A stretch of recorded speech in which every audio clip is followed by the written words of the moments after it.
সন্তান ৩-৪ বছর পর্যন্ত বিদেশে।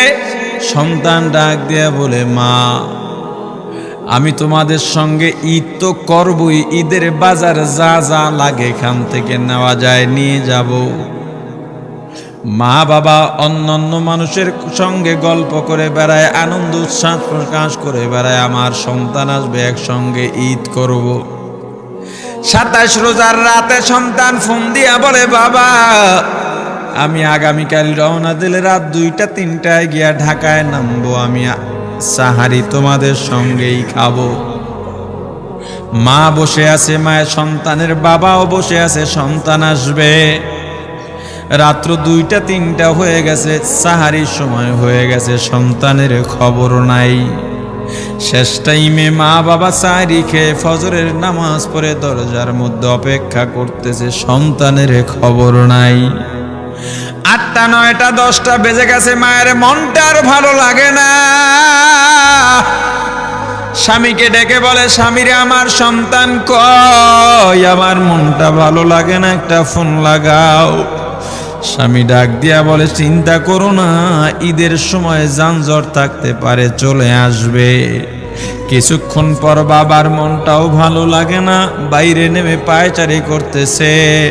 হঠাৎ করে একটা ফোন চলে আসছে। সন্তানের ফোন দেখে বাবার সে কি আনন্দ।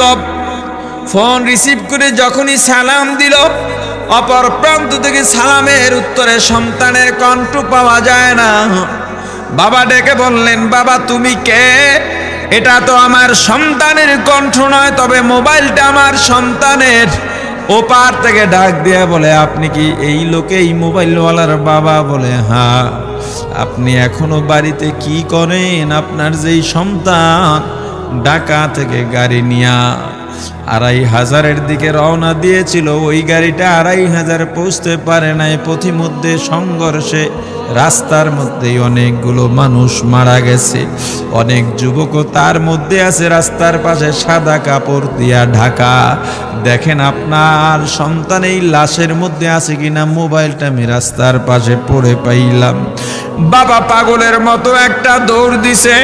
মা মনে করছে সন্তান বুঝি কাছাকাছি চলে আসছে। অন্যান্য সন্তানদের ডাক দেয়া বলে, তোরা কে, কোথায়, এদিকে আয়, তোদের ভাই বুঝি কাছাকাছি আসছে। আমার কলিজার টুকরা সন্তান, তোর বাবা যে আগায় আনতে গেছে, তাড়াতাড়ি নতুন চাদর বিছা, বালিশের কভারগুলো খুলে নতুন কভার লাগা, পানি গরম বস, আমার সন্তান এসে গোসল করবে। আহারে সবাই ফুলের মালা, ফুলের তোড়া নিয়ে অপেক্ষা করতেছে। ৪টা বছর কলিজার টুকরা বাড়িতে নাই, বিদেশ থেকে আসবে। বাবা স্পটে গিয়া দেখেন অনেকগুলো লাশ, সাদা কাপড় দিয়া ঢাকা। একটা একটা মাথার উপর থেকে কাপড় উঠান আর কৌতূহল বাড়তেছে, কাপড় উঠান আর কৌতূহল বাড়ে। হঠাৎ তাকায় দেখে কলিজার টুকরা সন্তান লাশের মিছিলে শামিল হয়ে গেছে। বাবা সন্তানকে ধরে কাঁদেন আর বলেন, বাবা এত আদর আপ্যায়ন, তোর জন্য এত প্রস্তুতি রে বাবা,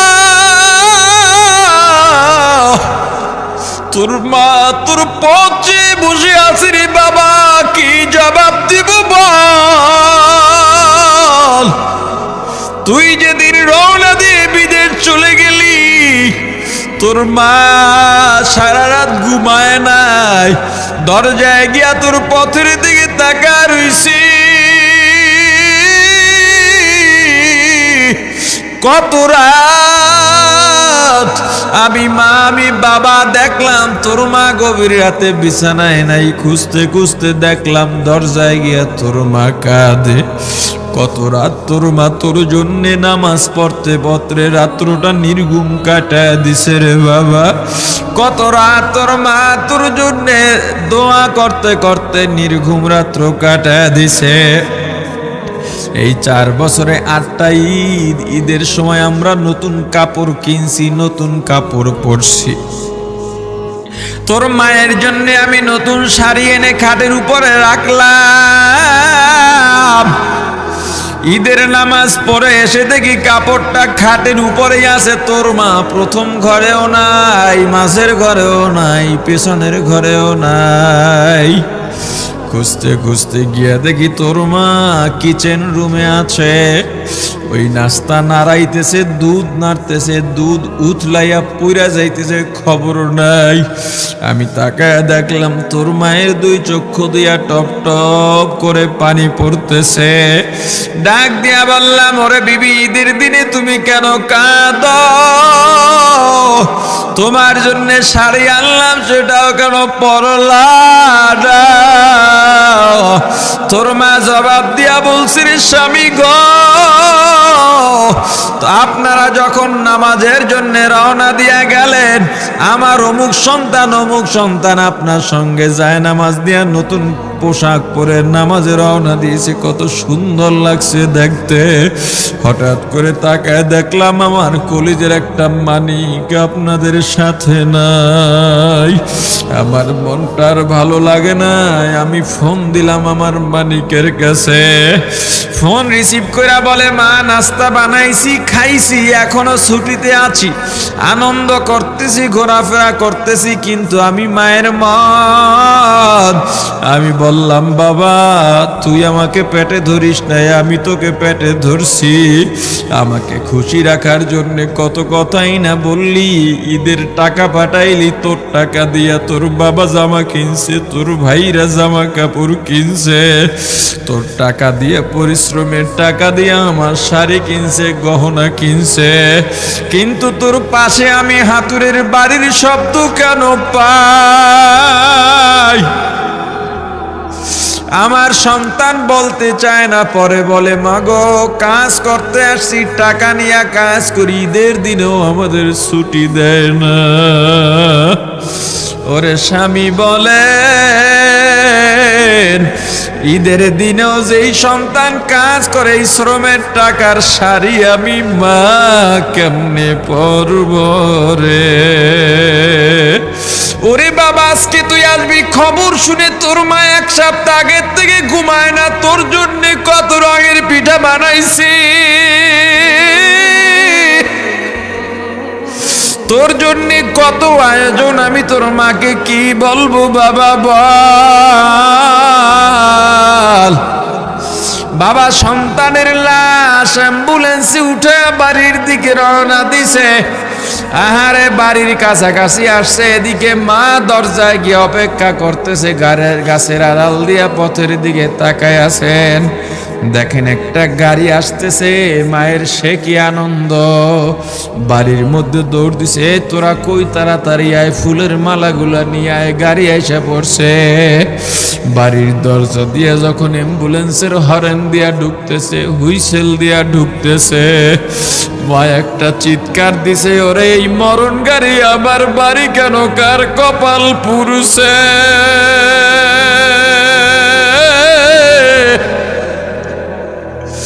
অ্যাম্বুলেন্সের দরজা খুলে তাকায় দেখি কলিজার টুকরা সন্তান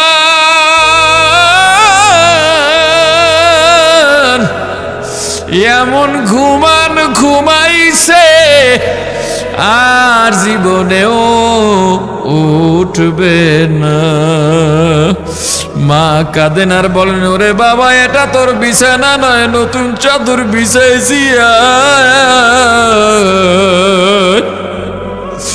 বোন কান্দে আর বলে, ভাই আরে তোর জন্য ফুলের মালা পরাইছি, ফুলের মালা বানাইছি, একটু মালা পরাবো। মা ডেকে বলেন, রে সন্তান, 4টা বছর আমি তোর মা ডাক শোনার জন্য অপেক্ষা করছি, তোর জন্য গরম পানি করছিলাম, গোসল করবি, সেই গরম পানি যে তোর জীবনের শেষ গোসল হবে বুঝি নাই। ওরে পর্দালের মাগো, আর কোন ভাষায় বুঝাইলে বুঝবারে মা, দুনিয়ার জীবনটা ক্ষণস্থায়ী, এই দুনিয়ায় নাফরমানি করা যাবে না, এই দুনিয়ায় নাফরমানি করা যাবে না, অহংকার দেখাবার কিচ্ছু নাই, এই দুনিয়া ছেড়ে যাওয়া লাগবে। আল্লাহ এত দয়া করছেন, মায়া করছেন, ওই আল্লাহর সঙ্গে নাফরমানি করো না রে ভাই। নাই, ওই আল্লাহর নেয়ামতের অশুকরিয়া করো না। আমার রাসূলের সুন্নাত দিয়া নিজেকে মোড়াইয়া নে, নিজের জীবনটা গড়াইয়া নে, ওই পরকাল হবে তোমার আমার জন্যে মহা শান্তির জায়গা। আলহামদুলিল্লাহ আলহামদুলিল্লাহ ওয়া কাফা ওয়া সালামুন আলা وسلام على عباده الذين اصطفى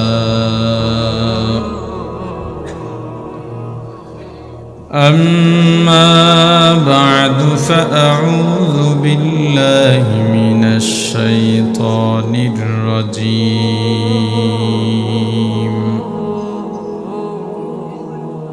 بسم الله الرحمن الرحيم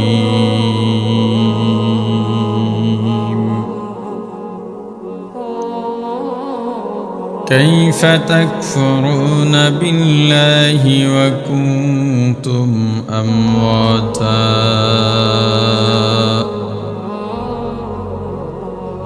فأحياكم ثم يميتكم ثم يحييكم ثم إليه ترجعون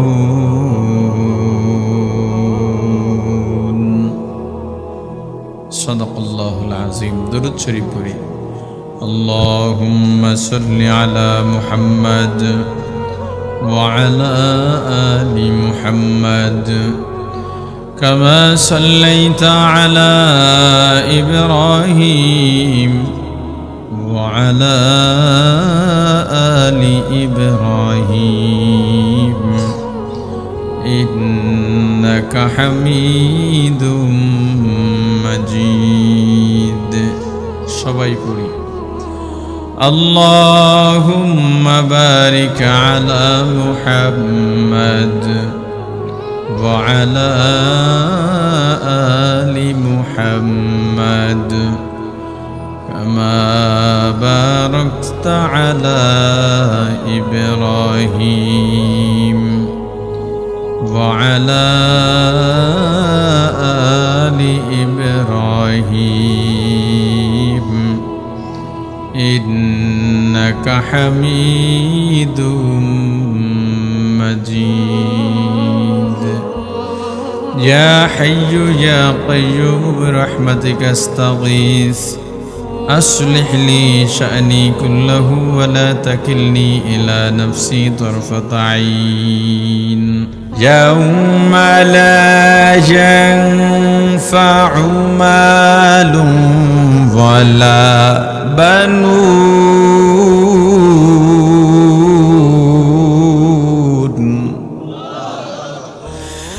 إلا من أتى الله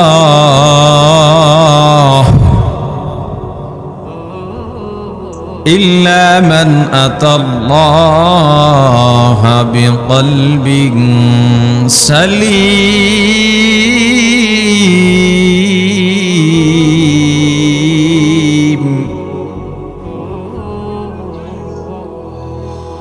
إلا من أتى الله بقلب سليم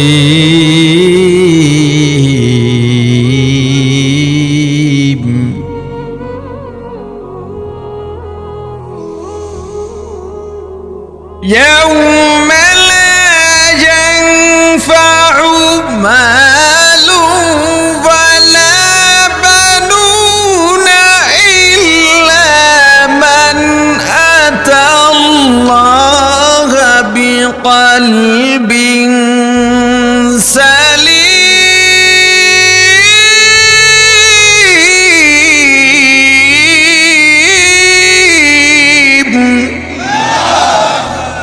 আল্লাহ রাব্বুল আলামিন কিয়ামতের ময়দানে এই ঘটনাকে লক্ষ্য করে আল্লাহ বলেন কিয়ামতের ময়দানে লা ইয়ানফা, কোনো উপকারে আসবে না, কোনো ফায়দা দেবে না। মালুন, হে মালদার ভালো করে শোন, সম্পদ জমাইছো দুনিয়ার মধ্যে মাতুব্বরি করা যায়, কিয়ামতের ময়দানে সম্পদ কোনো কাজে আসবে না। ওয়ালা বানুন, সন্তান সন্ততিও কোনো কাজে আসবে না। পয়গম্বর ইব্রাহিমকে আল্লাহ খলিলুল্লাহ বলেছেন। পয়গম্বর, কোন একজন পয়গম্বর এই সন্তানও তার বাবার কাজে আসে নাই, আসেনি। তাহলে কি কাজে আসবে? ইল্লা মান আতাল্লাহ বিকলবিন সালিম। আল্লাহ বলেন বাপ পিতা পুত্রের পরিচয় কোনো লাভ হবে না, দুনিয়ার কোনো পদ পদবি দিয়া লাভ হবে না। তবে যারা একটা শুদ্ধ কলব বিকলবিন সালিম, শুদ্ধ কলব নিয়ে আমি আল্লাহর কাছে আসবে, তাদের দাম। কিসের দাম? শুদ্ধ কলবের দাম। মুসলমান ইমানদার,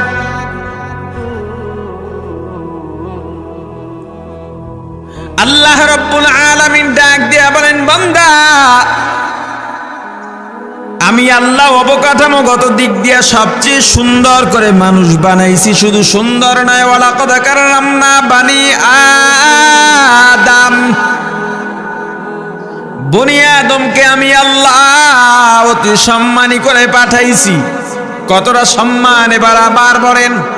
নিজের ইমানের উপরে অটল থাকবেন, যেটা নিজে জানেন ওইটাই বলবেন, উল্টা পাল্টা বলার দরকার নাই। বুঝে শুনে বলেন, মানুষের ক্ষমতা বেশি নাকি হাতির শক্তি বেশি? মানুষের শক্তি বেশি নয়, হাতির শক্তি বেশি। কোন বিবিকে আপনি বললেন মানুষের শক্তি বেশি? কোনোদিন না। হাতির শক্তি 100, হাতি 100 মানুষের থেকেও আল্লাহ বেশি দিয়েছেন। কিন্তু একটা হাতির এত শক্তি থাকার পর হাতির পিঠের উপরে 10, 12, 14, 15 বছরের একটা বালক হাতির পিঠের উপরে বসে আছে। হাতিটা রাস্তা দিয়ে হাঁটতেছে, ছোট্ট বালক পায়ের বৃদ্ধাঙ্গুলি দিয়ে হাতির কানের গোড়ায় খোঁচা মারে। হাতি দাঁড়ায় যায়, দোকানে যায়, দোকানদার 10 টাকা দিছে, আবার আর এক পায়ের আঙ্গুল দিয়া খোঁচা মারে, টাকা ছুঁড়ে মারে। দোকানদার বলে, হেরে ভাই আমি গরিব মানুষ, কয় টাকা এইভাবে থাকি না, হয় 10 টাকাই নাও। পোলায় আবার খোঁচা মারে, এবার হাতি সু দিয়া টাকাটা নিয়ে আহে। ছোট একটা বালক হাতিকে বসতে বললে বসে, দাঁড়াইতে বললে দাঁড়ায়, হাঁটতে বললে হাঁটে। এত শক্তি থাকার পরেও এই ছেলেকে কেন মানে? ভয় ডরে না, শক্তি বেশি এজন্যে না, না সম্মানের কারণে। কিসের কারণ? সিংহভাগ। গত সপ্তাহে একটা ভিডিও দেখলাম, 8 বছর পরে, 8 বছর আগে বাঘের 2টা বাচ্চা বিদেশের এক লোক লালন পালন করছে। পানিতে ভেসে ভেসে আসছে, কোথা থেকে আসছে, লালন পালন করছে, বড় হয়ে গেছে। একটা সাফারি পার্কের মধ্যে রাখতো, নিজের হাতে খাওয়াইতো।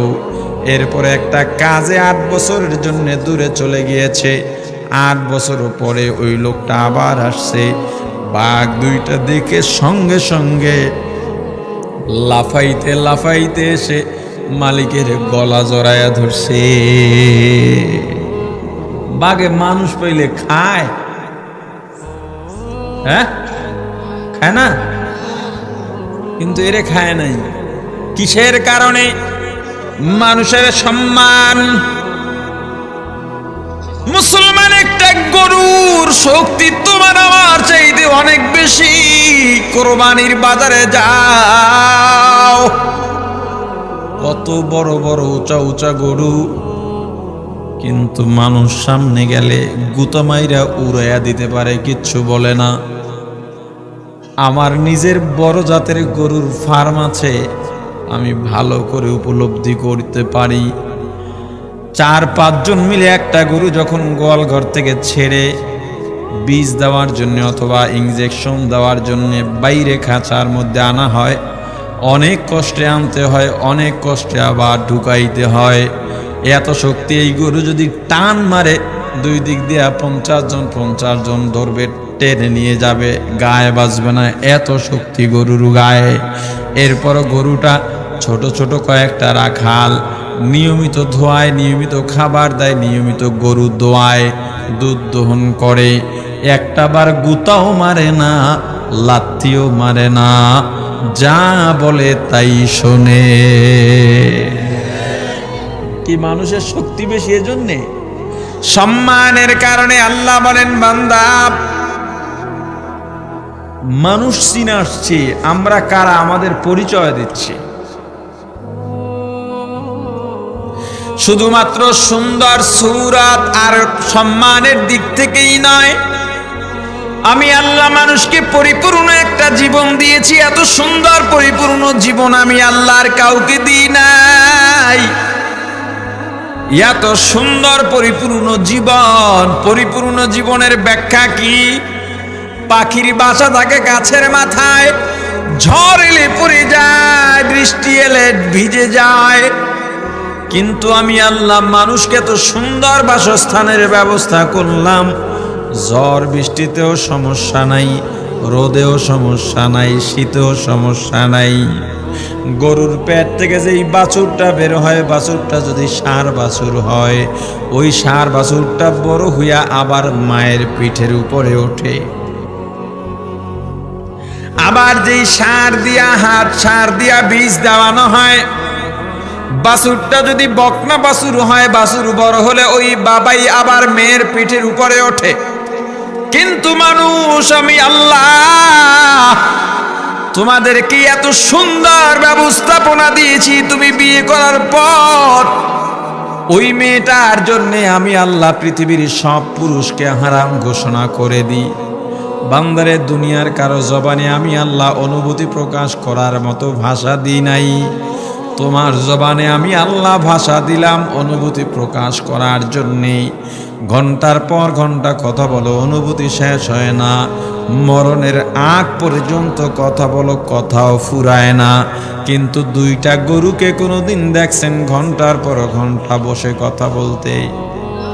দুইটা ছাগলকে, হাঁসকে, মুরগিকে আল্লাহ বলেন, এত ভালোবাসলাম রে বান্দা, এত আদর করে তোরে বানাইলাম, এত নেয়ামত দান করলাম, এরপরেও কাইফা তাকফুরুনা বিল্লাহ, কিভাবে আমি আল্লাহর সঙ্গে কুফরি কর?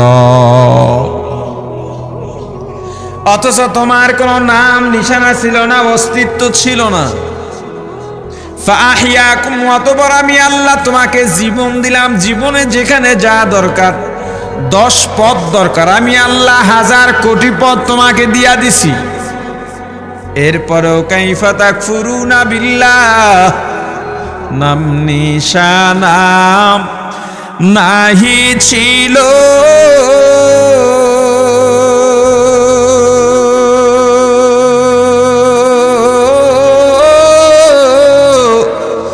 শিশু জীবন কে বাদিল, কার দয়াতে আসলি রে তুই, মায়েরি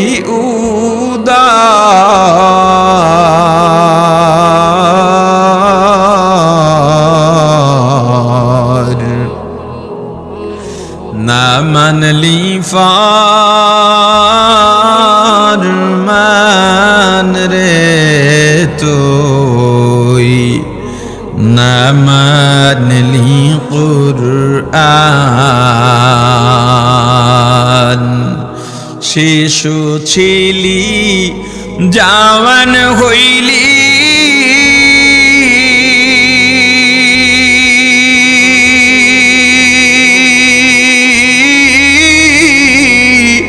নানা ভাবে স্বাদ মিটাইলি,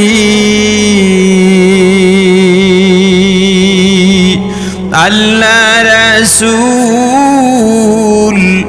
ভুলে রইলি, আসিয়া ভুবা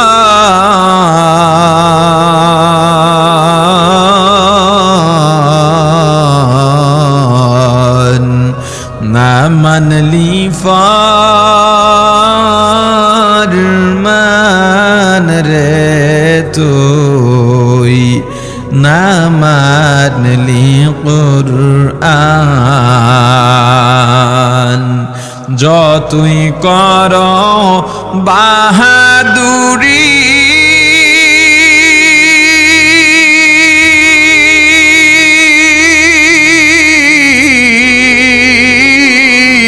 এই দুনিয়া নয় তোর বাড়ি, যেতে হবে সবই ছাড়ি,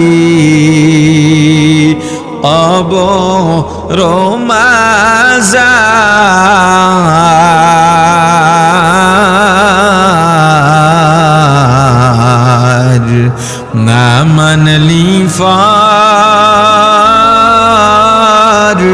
মান রে তুই না মানলি কুরআন।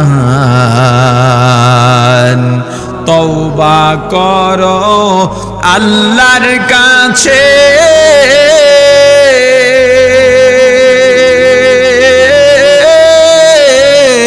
তওবার দরজা খোলা আছে, ক্ষমা করলে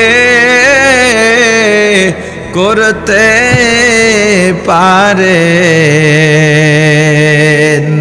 তিনি যে রহমান।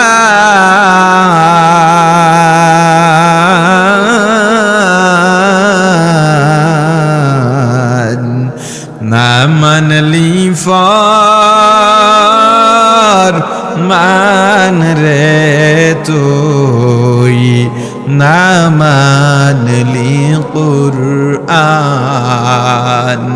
ওরে বান্দা, আমি আল্লাহ অস্তিত্বহীন থেকে তোমাকে আমি আল্লাহ সুন্দর একটা জীবন দিলাম। এত সুন্দর একটা জীবন বান্দারে যখন মায়ের গর্ভে ছিলা, তোমার মায়ের গর্ভের বয়স যখন 8-9 মাস হয়ে গেছে, তোমার মা হাঁটতে পারে না, চলতে পারে না, হোঁচট খেয়ে পড়ে গেলে ব্যথা পাইতে পারতা। এমনকি তোমার মাথা পেটের মধ্যে থাকা অবস্থায় থেতলে যাইতে পারতো, হাত পা ভেঙে যাইতে পারতো। বান্দা এত দয়া করছি, এত মায়া করছি, তোমার মা একবারও হোঁচট খেয়ে পড়ে নাই। কেন জানো? তোমার মাকে আমি পাহারা দিয়েছি, আমি আল্লাহ। বান্দারে, তোমার মায়ের প্রসব বেদনা শুরু হয়ে গেল। যখনই তুমি ভূমিষ্ঠ হইতে শুরু করলা, তোমার মায়ের উপরে আসমান সম বোঝা চেপে পড়েছে। তোমার মা তোমার প্রসব বেদনায় মারা যাওয়ার কথা, কারণ চিকিৎসা বিজ্ঞানীরা বলেন একজন মানুষ যন্ত্রণা সহ্য করতে পারে সর্বোচ্চ 43 থেকে 45 ডিগ্রি পর্যন্ত।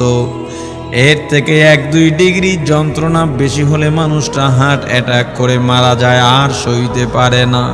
কিন্তু একজন মা যখন সন্তান প্রসব করে, ওই মায়ের যন্ত্রণার ডিগ্রি থাকে 52 থেকে 54। আল্লাহ ডাক দিয়া বলেন, ওরে বান্দা, এরপর তোর মা বেঁচে থাকে কেন জানো? আমি আল্লাহ দয়া করে মায়া করে, শুধু তোকে দয়া করে মায়া করে তোর মাকে বাঁচায় রাখছি, কারণ তোর মায়ের চাইতে এত আদর দিয়া যত্ন দিয়া তোরে কেউ মানুষ বানাইতে পারবে না। ওরে বান্দা, তুই ছোট্ট শিশু, কান্না ছাড়া কোনো ভাষা নাই। ক্ষুধা লাগলেও কাঁদো, মশায় কামড়াইলেও কাঁদো, ব্যথা পাইলেও কাঁদো। তোর ভাই বোন জানে না কেন কখন কাঁদো, তোর মামাও জানে না, ফুফাও জানে না, ফুফুও জানে না, খালাও জানে না, চাচাও জানে না, এমনকি তোর বাবাও বলতে পারে না কখন কিসের জন্যে কাঁদো। কিন্তু যখনই যার জন্যে কাঁদিস না কেন বান্দা, তোর মা সঙ্গে সঙ্গে বলে দিতে পারে। এটা তোর মায়ের কারামতি নয়, ওরে বান্দা তুই কখন কিসের জন্য কাঁদো, এটা যদি তোর মাও নাও বলতে পারতো তাহলে তুই তো কাঁদতে কাঁদতেই মারা যাইতি, তোর হাজও তার প্রয়োজন পুরা হইতো না। বান্দারে আমি আল্লাহ তোকে দয়া করে মায়া করে তোর মায়ের মধ্যে আমি আল্লাহ একটা সেন্সর লাগাই দিছি। যখনই তুই ব্যথা পেয়ে কাঁদিস তোর মা সঙ্গে সঙ্গে বলতে পারে, সেন্সরে ধরা পড়ে যায়। এখন যে গাড়িগুলো চলে এগুলো ডিজিটাল নেম প্লেট আছে, ডিজিটাল নেম প্লেট অর্থাৎ যেটার মধ্যে গাড়ির নাম্বার লেখা থাকে, এখানে একটা সেন্সর আছে। আগে যেমন কাগজপত্র বিআরটিতে গিয়া এরপরে যাচাই করা লাগতো ট্রাফিকের, সেটা এখন আর লাগে না। অনেক দূর থেকে সেখানে যদি একটা লাইট মারে, বিশেষ লাইট, ওই সেন্সরে ধরলেই বলে দিতে পারে এই গাড়ির কাগজপত্র ঠিক আছে না নাই। যদি আর একটু আপডেট করেন দেশের বাইরে, আমরা যেমন টোল দিই, টোল প্লাজা আছে, দাঁড়াইয়া টোল দিই, টোল দেওয়া লাগে না। গাড়ির গ্লাসের মধ্যে একটা সেন্সর লাগানো থাকে, ওই সেন্সরের মধ্যে আমার কি বলে এটিএম কার্ড যে আছে, মাস্টার কার্ড, ক্রেডিট কার্ড, এটা সংযোগ দেওয়া আছে। আমি যখন ব্রিজের নিচ দিয়া যাব অটোমেটিকভাবে ওই সেন্সর দিয়ে আমার টাকা কেটে নিয়ে যাবে, আমার মোবাইলে মেসেজ আসবে। মানুষজন এত বুদ্ধি কোথায় পাইল? আল্লাহর দেওয়া জ্ঞানের বাইরে কোনো মানুষ নিজে থেকে জ্ঞান অর্জন করতে পারে না। মুসলমান ইমানদার এখনো তো সুপার শপগুলোতে যান, ঢাকার মার্কেটে যান, সুপার মার্কেটে যাবেন, নিজের মন মতো সব বাজার করবেন, কাউকে লাগে না। টলি আছে, টলির মধ্যে নেন। কাউন্টারে যাওয়ার পর আপনার একটা পণ্য সামনে ধরবার একটা দেখছেন নি মেশিনে টিপ দেয়, এখানে টিপ দেয় একটা হাতে হাতল ধরার মতো দেখতে, হুক্কার মতো টিপ দেয়। কম্পিউটারে দাম উঠে যায়, এটার দাম কত, ওখানে দাম লেখা নাই, বারকোড দেওয়া আছে, সেন্সর দেওয়া আছে। আল্লাহ বলেন, ওরে বান্দা আমি আল্লাহ তোর মায়ের ভেতরে একটা সেন্সর লাগিয়ে দিয়েছি, ওই সেন্সরটার এত পাওয়ার, তুই যখন ক্ষুধা লাগলে কাঁদিস সঙ্গে সঙ্গে সেন্সরে ধরা পড়ে যায়, তোর মা খাবার দেয়। কি বিশ্বাস হয় না? আমার কথার সঙ্গে একটু মিলায় নেন। ঘরের মধ্যে গভীর রাত, ছোট্ট শিশু কান্না করতেছে, আপনার বিবি ঘুমায়, কান্নায় আপনার ঘুম ভেঙে গেছে, আপনি কোলে নিছেন তাও কান্না থামে না। বিবিকে ধাক্কা দিয়া উঠাইলেন, কিরে বাচ্চা কাঁদে, তুমি কেন ওঠো না, একটু খাবার দাও, কান্না বন্ধ করাও। ছেলে মেয়ের মা ডাক দেয়া বলে, না ওর এখন ক্ষুধা নাই, ক্ষুধার জন্য কাঁদে না। বলে কেন কাঁদে, একটু ফ্যানটা ছেড়ে দেন। ফ্যান ছেড়ে দিছেন, শিশুর কান্না বন্ধ হয়ে গেছে। ঘরের মধ্যে ছেলে বা মেয়ে হামাগুড়ি খায় আর মায়ের পেছনে পেছনে হাঁটে আর কাঁদে। আপনি বললেন ওকে একটু খাবার দাও, মেয়ের মা ছেলের মা ডেকে বলে, না না ও ক্ষুধার জন্য কাঁদে না। তাহলে কেন কাঁদে, একটু কোলে নেন, ঠান্ডা হয়ে যাবে। যখনই উঠাইয়া কোলে নেন দেখেন কান্নাটা বন্ধ হয়ে গেছে। আপনি বাবা মায়ের থেকে বংশ আর রক্তের বিবেচনায় আপনি অনেক কাছের, কারণ আমরা পরিচয়, আমার বংশ নির্ধারণ হয় বাবার দিক থেকে না মায়ের দিক থেকে। এরপর আপনি বলতে পারলেন না, মা বলতে পারলেন, আবার দূর থেকে আসছেন, ছেলে মেয়ের প্রতি আদর আছে, তার প্রতি স্নেহ আছে, ভালোবাসা আছে, সন্তানকে কোলে নিলেন, কোলে থাকে না, কাঁদতেছে। এবার সন্তানের মা ডেকে বলে, কোলে একটু পরে নেন, একটু খাওয়াইয়া দিয়ে, ওর পেটে ক্ষুধা আছে। কথা কয় না? ওরে মুসলমান, আল্লাহ এত দয়া করছেন, এত মায়া করছেন, এরপরেও কাইফা তাকফুরুনা বিল্লাহ। বান্দারে আমি আল্লাহ এরপরে আস্তে আস্তে আস্তে আস্তে তোমার বয়স বাড়ার সাথে সাথে তোমার দাঁতের মারি মুখের মারি আমি শক্ত বানাইলাম, দাঁত বের করলাম, হাড্ডিও চাবাইতে পারো। এরপরে এত সুন্দর তোমার জবানে ভাষা দিয়েছি, ওরে বান্দা আস্তে আস্তে যৌবন দিয়া দিলাম। যখনই যৌবন পাইলা তখনই আমি আল্লাহর বিরুদ্ধে নাফরমানি শুরু করলা। ওরে বান্দা আমি আল্লাহ তোমার এক পদের খাবার দরকার, কোটি রকম খাবার দিয়া দিছি। বান্দারে তোর এক পেয়ালা পানি দরকার, আমি আল্লাহ সাগরকে সাগর পানি দিয়া দিলাম। তোর একটু অক্সিজেনের দরকার, আমি আল্লাহ আসমান জমিনের মাঝখানের জায়গাটা অক্সিজেন দিয়ে ভরে দিয়েছি রে বান্দা। ওরে বান্দা এত দয়া করছি, মায়া করছি, সারাদিন কাজ করে ক্লান্ত হয়ে যাস, আমি আল্লাহ রাত্র দিলাম বিশ্রামের জন্যে, অথচ আমি আল্লাহ আল্লাহ তাখুযুহু সিনাতুন ওয়ালা নাওম, আমি আল্লাহ ঘুমাই না, আমাকে ঘুমেও ধরে না, তন্দ্রাও ধরতে পারে না। কেন জানিস রে বান্দা? গভীর রাতে উঠে আমি আল্লাহকে যদি আল্লাহ বলে ডাক দাও, আমি আল্লাহ যদি ওই সময় ঘুমায়া থাকি, তোর ডাকে কে সাড়া দিবে বল? কিন্তু বান্দা আমি আল্লাহ তোকে ডাকছি ওই গভীর রাতে, আমি আল্লাহ তোকে পাই নাই, তোর কি লাগবে গভীর রাতে উঠে আমাকে বল? এই এলাকার জমির জবর দখল বাজরা তোমার জমি নিয়ে গেছে, শক্তিতে পারো না, রাত তো পয়রা রয়েছে তোমার। তোমার দোকান একজনে দখল করে নিয়ে গেছে, মামলায় জিততে পারো নাই, রাত্র তোমার জন্য পড়ে রইছে আল্লাহর সঙ্গে বলার জন্যে। রাত্রটা তুমি বেছে নাও। ওরে মুসলমান ইমানদার, একজনের টাকা নিছে, টাকা দেয় না, টাকা উঠাইতেও পারো না, বিচার ব্যবস্থায়ও কাজ হয় নাই, তোমার জন্য আল্লাহ রাত্র রেখে দিয়েছেন। ওরে বান্দা তোর কি লাগবে আমাকে বল, শুধু একটু বল। আমি এত নিয়ামত দিছি, নিয়ামতের শুকরিয়া আদায় করার কিচ্ছু লাগবে না। বান্দারে এত দয়া করছি, মায়া করছি, এরপরে আমি আল্লাহর থেকে কিভাবে মুখ ফিরাতে করি? বান্দারে ফজরে ডাকি পাই না, জোহরে ডাকি পাই না, আসর মাগরিব এশায় ডাকি পাই না, তোকে আমি রমজানের সাহারিতে ডাকি পাই না, তেলাওয়াতে জিকিরে ডাকি পাই না, ওয়াজের মাহফিলে ডাকি পাই না, উলামায়ে কিরামের তরবিয়তে ডাকি পাই না। ওরে বান্দা বল, কিয়ামতের ময়দানে তুইও আমাকে ডাকবি কিন্তু পাবি না।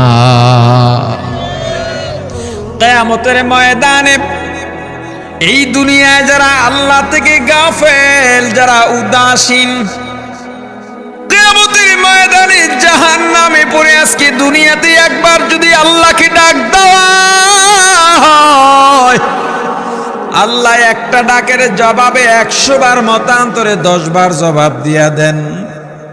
আজকে আল্লাহকে যারা ডাকো নাই, কিয়ামতের ময়দানে জাহান্নামে পড়ে আল্লাহকে ডাকবা। ডাকতে ডাকতে ডাকতে ডাকতে 1000 ডাকার পরে আল্লাহ একবার জবাব দিবেন, ডাকিস কেন? জাহান্নামী বলবে, আল্লাহ আমার পানির পিপাসা লাগছে, পানি চাই। আল্লাহ ফেরেশতাদের ডাক দিয়ে বলবেন, ও ফেরেশতারা, ওরা পানি চায়, ওদের জন্য কোন পানি বরাদ্দ আছে? ফেরেশতারা ডাক দিয়া বলবে, আল্লাহ ওদের এমন পানি জাহান্নামে, জাহান্নামীরা জ্বলতে জ্বলতে পুড়তে পুড়তে জাহান্নামীদের গায়ের রক্ত, গায়ের চর্বি, গোস্ত, হাড্ডি যেখান থেকে পুইজের নহর হয়ে গেছে, ওই দুর্গন্ধ পুইজ হইল ওদের পানি। আল্লাহ বলেন, যা ওদের প্রাপ্য ওদের বুঝাইয়া দে, আমাকে ডিস্টার্ব দিতে নিষেধ কর। আমি আমার বান্দাদের নিয়ে ব্যস্ত আছি। যেই বান্দারা দুনিয়ার মধ্যে আমি আল্লাহকে দেখে নাই, রাসূল দেখে নাই, জান্নাত দেখে নাই, জাহান্নাম দেখে নাই, দুনিয়ার মধ্যে অহংকারও দেখায় নাই, রিক্সা চালাইছে, ঠেলা ঠেলছে, অটো চালাইছে।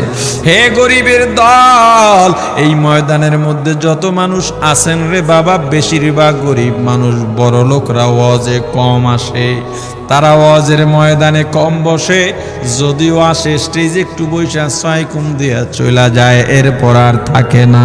এই গরিবের দলই জান্নাতে আগে কেন যাবে এবার বুঝে নেন। আমার রাসূল বলেছেন, ধনী আর গরিব একই ক্যাটাগরির জান্নাতে যদি হয়, সেক্ষেত্রেও গরিব ধনীর 500 বছর আগে জান্নাতে চলে যাবে। আল্লাহ রাব্বুল আলামিন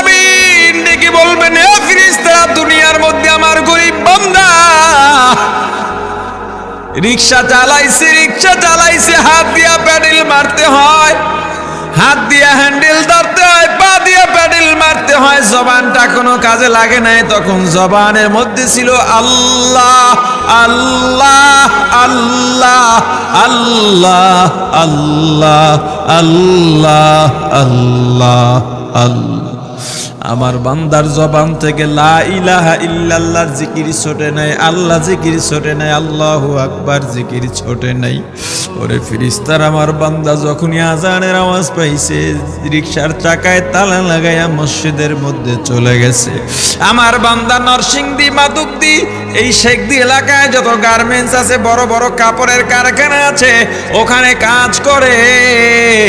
জোহরের নামাজের সময় জিএম ছুটি দেয় না, এমডি ছুটি দেয় না।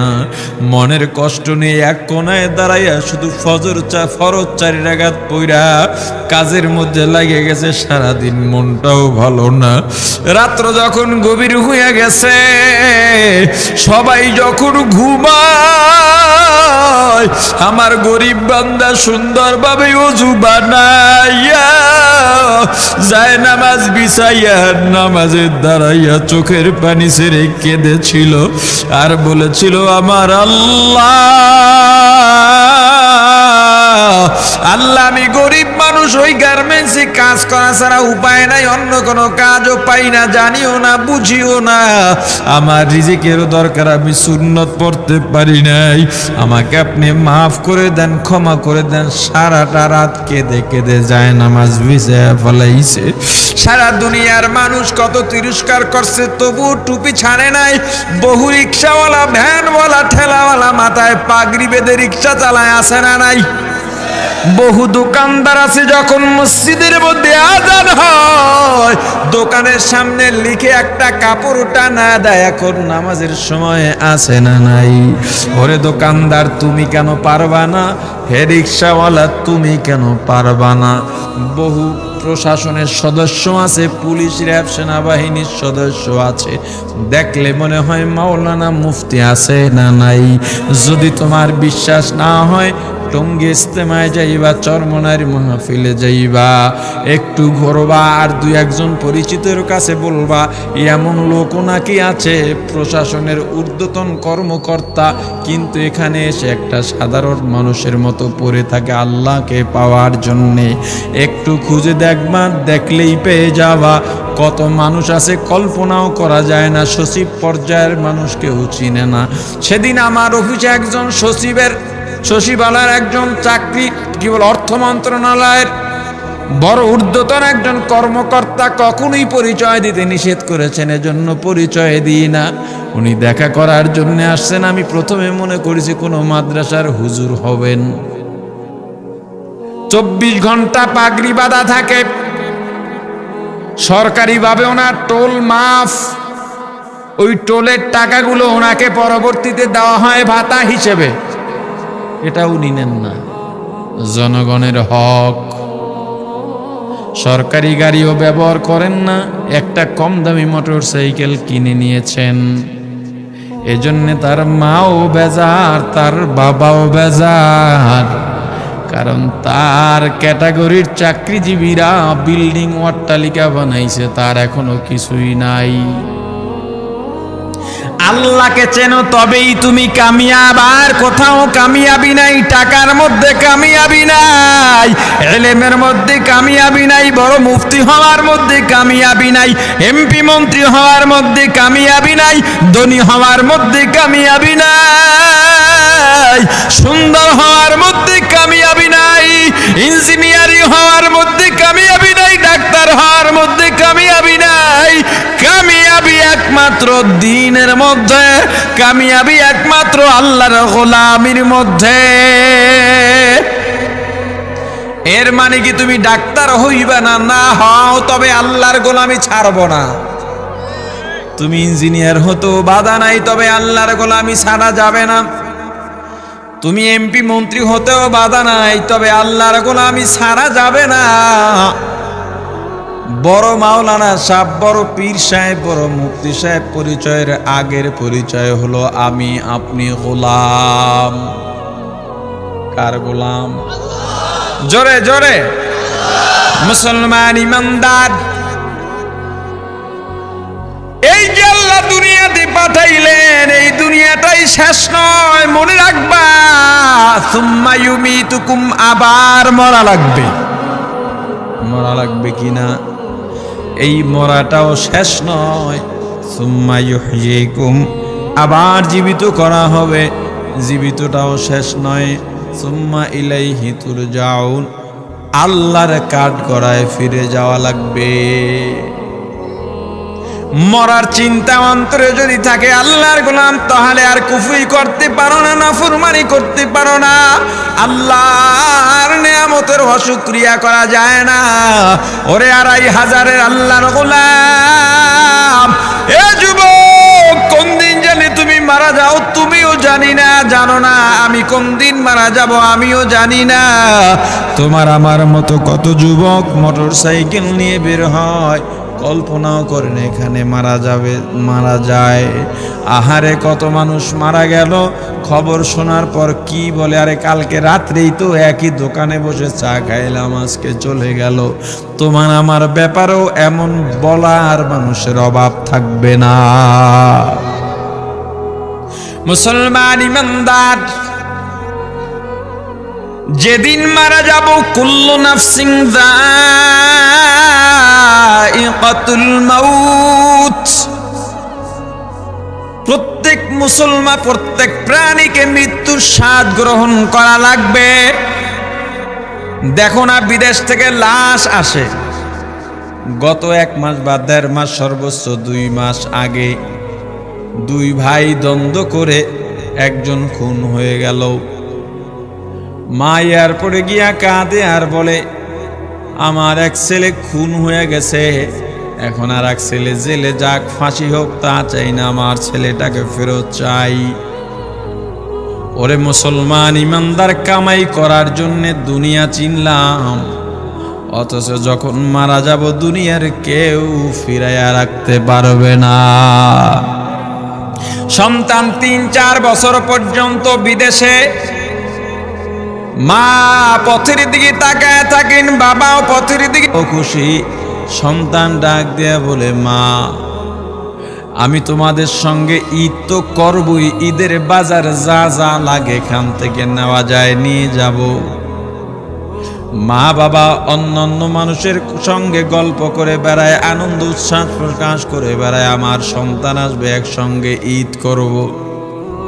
২৭ রোজার রাতে সন্তান ফোন দিয়া বলে, বাবা আমি আগামীকাল রওনা দিলে রাত ২টা-৩টায় গিয়া ঢাকায় নামবো, আমি সাহারি তোমাদের সঙ্গেই খাবো। মা বসে আছে, মায়ের সন্তানের বাবাও বসে আছে, সন্তান আসবে। রাত্র ২টা-৩টা হয়ে গেছে, সাহারির সময় হয়ে গেছে, সন্তানের খবর নাই। শেষ টাইমে মা বাবা সাহারি খেয়ে ফজরের নামাজ পড়ে দরজার মধ্যে অপেক্ষা করতেছে, সন্তানের খবর নাই। ৮টা, ৯টা, ১০টা বেজে গেছে, মায়ের মনটা আর ভালো লাগে না। স্বামীকে ডেকে বলে, স্বামীরে আমার সন্তান কই, আমার মনটা ভালো লাগে না, একটা ফোন লাগাও। স্বামী ডাক দিয়া বলে, চিন্তা করো না, ঈদের সময় যানজট থাকতে পারে, চলে আসবে। কিছুক্ষণ পর বাবার মনটাও ভালো লাগে না, বাইরে নেমে পায়চারি করতেছে। হঠাৎ করে একটা ফোন চলে আসছে, সন্তানের ফোন দেখে বাবার সে কি আনন্দ। ফোন রিসিভ করে যখনই সালাম দিল, অপর প্রান্ত থেকে সালামের উত্তরে সন্তানের কণ্ঠ পাওয়া যায় না। বাবা ডেকে বললেন, বাবা তুমি কে? এটা তো আমার সন্তানের কণ্ঠ নয়, তবে মোবাইলটা আমার সন্তানের।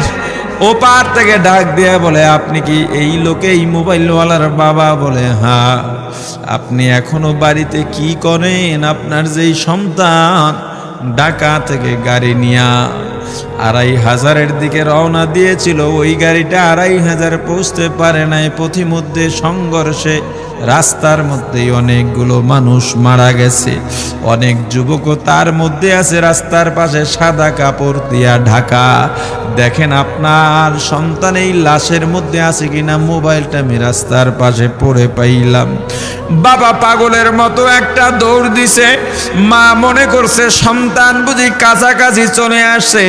অন্যান্য সন্তানদের ডাক দেয়া বলে, তোরা কে কোথায়, এদিকে আয়, তোদের ভাই বুঝি কাছাকাছি আসছে। আমার কলিজার টুকরা সন্তান, তোর বাবা যে আগায় আনতে গেছে, তাড়াতাড়ি নতুন চাদর বিছা, বালিশের কভারগুলো খুলে নতুন কভার লাগা, পানি গরম বস, আমার সন্তান এসে গোসল করবে।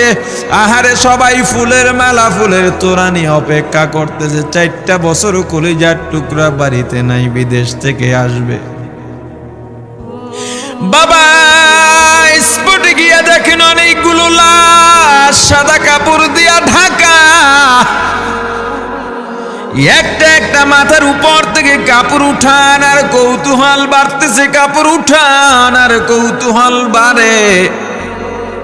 হঠাৎ তাকায় দেখে কলিজার টুকরা সন্তান লাশের মিছিলে শামিল হয়ে গেছে। বাবা সন্তানকে ধরে কাঁদেন আর বলেন, বাবা এত আদর আপ্যায়ন, তোর জন্য এত প্রস্তুতি রে বাবা, তোর মা তোর পথে বসে আছে রে বাবা, কি জবাব দিব বল? তুই যেদিন রওনা দিয়ে বিদেশ চলে গেলি, তোর মা সারা রাত ঘুমায় নাই, দরজায় গিয়া তোর পথের দিকে তাকা রইছি। কত রাত আমি বাবা দেখলাম তোর মা গভীর রাতে বিছানায় নাই, খুঁজতে খুঁজতে দেখলাম দরজায় গিয়া তোর মা কাঁদে। কত রাত তোর মা তোর জন্যে নামাজ পড়তে পড়তে রাত্রটা নির্ঘুম কাটায় দিছে রে বাবা। কত রাত তোর মা তোর জন্যে দোয়া করতে করতে নির্ঘুম রাত্র কাটায় দিছে। এই 4 বছরে 8টা ঈদ, ঈদের সময় আমরা নতুন কাপড় কিনছি, নতুন কাপড় পরছি। তোর মায়ের জন্য আমি নতুন শাড়ি এনে খাটের উপরে রাখলাম।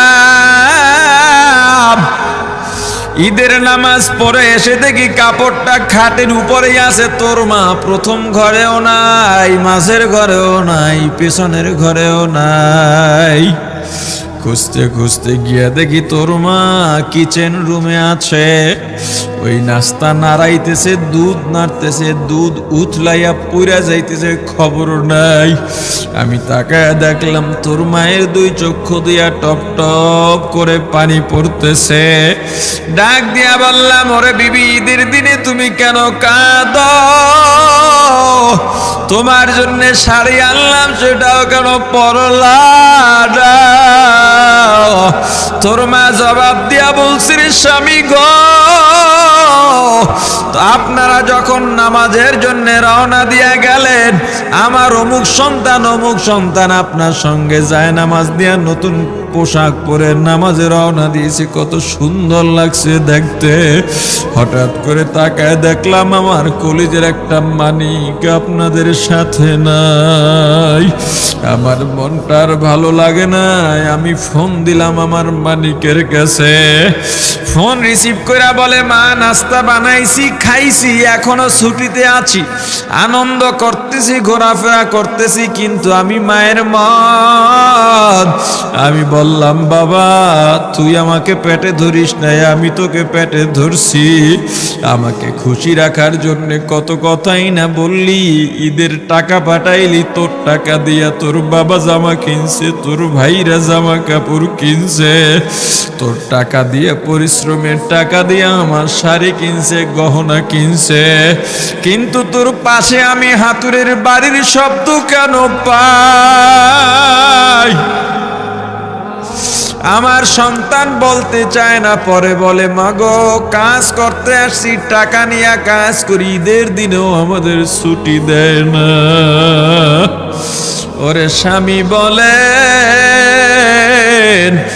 ঈদের দিনেও যেই সন্তান কাজ করে এই শ্রমের টাকার শাড়ি আমি মা কেমনে পরব রে? ওরে বাবা, আজকে তুই আসবি, খবর শুনে তোর মা এক সপ্তাহ আগের থেকে ঘুমায় না, তোর জন্য কত রঙের পিঠা বানাইছি, তোর জন্য কত আয়োজন, আমি তোর মাকে কি বলবো বাবা বল। বাবা সন্তানের লাশ অ্যাম্বুলেন্সে উঠে বাড়ির দিকে রওনা দিছে। আহারে বাড়ির কাছাকাছি আসছে, এদিকে মা দরজায় গিয়ে অপেক্ষা করতেছে, গাছের আড়াল দিয়া পথের দিকে তাকায় আছেন। দেখেন একটা গাড়ি আসতেছে, মায়ের সে কি আনন্দ, বাড়ির মধ্যে দৌড় দিছে, তোরা কই তাড়াতাড়ি আয়, ফুলের মালাগুলা নিয়ে আয়, গাড়ি এসে পড়ছে। বাড়ির দরজা দিয়ে যখন অ্যাম্বুলেন্সের হরেন দিয়া ঢুকতেছে, হুইসেল দিয়া ঢুকতেছে, মা একটা চিৎকার দিছে, ওরে এই মরণ গাড়ি আমার বাড়ি কেন, কার কপাল পুরুষে?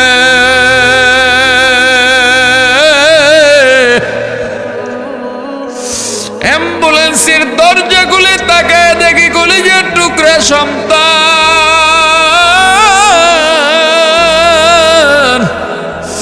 এমন ঘুমাইছে আর জীবনেও উঠবে না। মা কাঁদেন আর বলেন, ওরে বাবা এটা তোর বিছানা নয়, নতুন চাদর বিছাইছি। বোন কান্দে আর বলে, ভাই আরে তোর জন্য ফুলের মালা পরাইছি, ফুলের মালা বানাইছি, একটু মালা পরাবো। মা ডেকে বলেন, রে সন্তান 4টা বছর আমি তোর মা ডাক শোনার জন্য অপেক্ষা করছি, তোর জন্য গরম পানি করছিলাম, গোসল করবি, সেই গরম পানি যে তোর জীবনের শেষ গোসল হবে বুঝি নাই। ওরে পর্দালের মাগো, আর কোন ভাষায় বুঝাইলে বুঝবারে মা, দুনিয়ার জীবনটা ক্ষণস্থায়ী, এই দুনিয়ায় নাফরমানি করা যাবে না, এই দুনিয়ায় নাফরমানি করা যাবে না, অহংকার দেখাবার কিচ্ছু নাই, এই দুনিয়া ছেড়ে যাওয়া লাগবে। আল্লাহ এত দয়া করছেন, মায়া করছেন, ওই আল্লাহর সঙ্গে নাফরমানি করো না রে ভাই, ওই আল্লাহর নেয়ামতের অশুকরিয়া করো না, আল্লাহর নেয়ামতের শুকরিয়া আদায় করো, দুনিয়ার সব মোহ ত্যাগ করো, দলের মায়া ত্যাগ করো, দুনিয়ার মায়া ত্যাগ করো। এ আওয়ামী লীগ বিএনপি যারা করো, ক্ষমতায় যারা বারবার যাও, ক্ষমতায় তোমার দল গেলেই তুমি দাপট দেখাও, যুবকরে তোর 2টা পা ধরা লাগলো, পা ধরবো রে ভাই, এই ক্ষমতা কিচ্ছু না, দাপট কিচ্ছু না, ওই কিয়ামতের ময়দানের নাজাতের চেয়ে বড় দাপট আর কিচ্ছু নাই। আল্লাহ রক্ত দিছেন, আল্লাহ জীবন দিছেন, আল্লাহর এই রক্ত আর জীবন দুনিয়ার কুফরি পুঁজিবাদী কুফরি গণতন্ত্রের জন্য দিস না, এই রক্ত আল্লাহর জন্য রাখ, এই জীবন আল্লাহর জন্য রাখ। আমার রাসূলের সুন্নাত দিয়া নিজেকে মোড়াইয়া নে, নিজের জীবনটা গড়াইয়া নে, ওই পরকাল হবে তোমার আমার জন্যে মহা শান্তির জায়গা। আল্লাহ আমাদের কবুল করেন, বলেন আমিন।